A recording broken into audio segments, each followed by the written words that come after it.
Hello everyone, welcome back to our YouTube channel Appify. So today in this video I'll show you how to update your LinkedIn profile.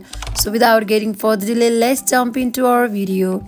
First up, we'll open up LinkedIn application. Make sure you have already downloaded on your device. Now go to your profile picture that is located on top left corner.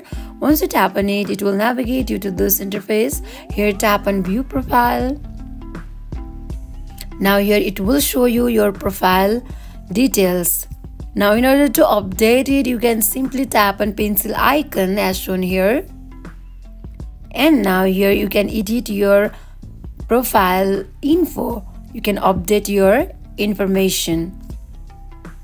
And then tap on save button.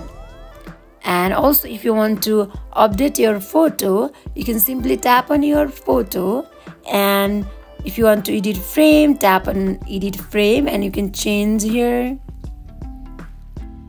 And if you want to change your profile photo, then simply tap on view or edit profile photo. Now if you want to add your photo, tap on add photo. There are two options. Either you can click a photo or you can upload from your photos gallery. So in this way you can update your LinkedIn profile. So that is it for today. If you guys like this video, do not forget to like, comment and subscribe our channel. Thank you for watching.